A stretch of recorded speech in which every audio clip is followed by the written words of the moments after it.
Alright, pet spotlight for today will be on the Ghastly Kid. Ghastly Kid is obtainable from your level 3 pet menagerie. I think that's what it's called, your level 3 pet thing in your garrison. From the daily satchels you get for completing the quest. So you just get him randomly.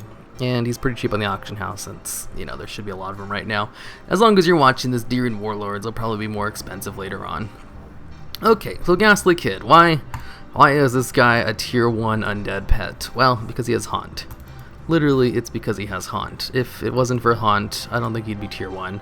He'd still be a decent pet, but any pet who has Haunt, because of how good it is immediately tier 1. That's how great Haunt is. What is Haunt? For all you people who are not aware with this ridiculously overpowered ability. Well, what it does is the user transforms into an unholy spirit and enters the target, dealing 140 damage every round. While haunted a target, the user is considered dead. Okay, so what Haunt basically does is it puts a really strong dot on your opponent. A normal dot only does about 70 to 90 damage at max every turn. See right here, Poison Fang is a pretty nice dot, 70 damage every turn. Acid Touch, pretty nice dot on a power type. It only does 84 damage every turn for 4 turns. Haunt, 140, almost double the damage. It is double the damage of a Poison Fang every turn. It doesn't have the initial damage though of 140 damage. So it still does more damage over that. So it's a really strong dot for 4 turns. It's one of the, if not the strongest dot you can put on someone for 4 turns. Actually, you know what? Let me take a look at Volcano. Volcano is also a really strong dot too.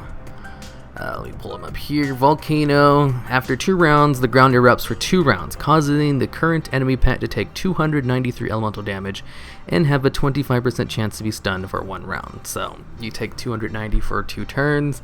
Yeah, I think Volcano is a little bit more damage. And has a chance to stun too. Alright, so I guess it's not the strongest dot in the game. It's still the second part of it though. How it treats your user as dead while the dot is out is probably the best thing about this ability. Because it's essentially a free switch. And a choose switch at that. Since you're treated as dead, you get to choose which of your 2 pets come out next. Usually with other switches like Feign Death. Here, let me see if I can find a Feign Death user. Where's Dang It Bobby at? There he is. There it is. Feign Death. 8 round cooldown. The user feigns death, avoiding the opponent's attack. The user then swaps automatically with your highest health pet. See, you don't get to choose who it is, but you do get to avoid the round, so I guess that's pretty good and has an 8 round cooldown. Haunt allows you to choose who you're switching into when you use it, although it doesn't automatically dodge an ability that turn. If you go first, then you're basically dodging the attack, but the 2 pets you can use Haunt are pretty slow, so that's not really a big deal. What you're doing is you're putting out a ridiculously strong dot and giving yourself a free switch, which is really good in PvP. I'm able to use the Alec plushie, the little plushie, the only pet in the game that doesn't have an actual damaging ability. I'm able to use him in one of my best teams because he has a free switch. Bring the plushie in for a hug. And it's not even a select switch like Haunt where you get to actually choose what pet comes out next. It's just whichever one's next up in your lineup. And because of his free switch with no cooldown, he's in one of my best teams. He's a really good pet even though he does 0 damage. This Haunt right here does a lot of damage and gives you a free switch even though it does have a 4 round cooldown. It used to not have a cooldown back in the day, so believe it or not, this used to be even more overpowered than it is right now. I'm just trying to emphasize the importance of how good a free switch is in pet battles, because you have to give up a turn if you're going to switch out manually. The Alec plushie gives you free switches with just one of his abilities, and he doesn't do any damage, and he's in one of my best teams. So, I think I've overstressed just how good free switches are in pet battling, so I can move on to his other abilities. His other abilities don't matter, it's all about Haunt. Seriously, it's just Haunt all by itself, but I'll go over them anyway. He has Disease Bite and Hoof available. Hoof is one of the hardest hitting basic attack critter moves in the game. I think there might be one a little bit stronger. Comeback. I think Comeback is a stronger basic attack, but it has a condition to it. There might be another one. I'm pretty sure it's just Hoof and Comeback that are the really strong ones. Basic attacks, of course, are abilities which don't have cooldowns, and don't really have any special abilities tied to them. They just do damage, straight up damage. Hoof has a really high end for damage and a really low end for damage. So you can either hit really hard or hit not as hard. So it's fine. The Disease Bite seems to have the exact same threshold, except Disease Bite is an undead move, and generally you're going to be going against a lot of other undeads, since Ghastly Kid himself is an undead, which is also really good because the racial is the best racial in the game. The racial allows you to basically get off 2 free abilities. Say, for example, you have, I don't know, a beast type pet out, like the Giraffe Kid, and he has like 100 health left, and all he needs to do is get off a single hoof to win the game. And your opponent is faster than you. They go with like their Ore-Eater, who's, well, the other breed Ore-Eater is a lot faster, and he just finishes you off with a simple acid touch. He dies, he doesn't get to go his turn because he's dead in the round, and you lose the match. If he was an undead pet though, not only would be able to get off to hoof during that turn, but he'd win the match since he'd be immune for that turn and it would carry on to the next one. Or if you just needed to get off 2 attacks to win and you had like a Giraffe Calf with 100 health left and your opponent needed to be hit twice, you could force a draw if you had an undead pet. Which is something you cannot do with any of the other pets who can't bring themselves back to life. Mechanical pets can do this too to some degree. To some degree, since their racial is like the second best racial of the game, since it brings you back to life with 20% of your health. But since they're not immune during that turn, they can just be killed if your opponent's faster than you. While undeads don't care if you're faster or not. They're going to get their ability off. Unless you basically hard stun them with like, you know, a stun, or switch them out during the turn, they're going to go into immune, which is like the only way to counter them. While other pets, if you just kill them, they die, and that's it. You don't have to worry about them. The undead racial is just too strong because it gives you essentially 2 more turns to attack your opponent before he finally dies, while other pets would just die, and that's it. So getting 2 free attacks out of that is pretty damn good.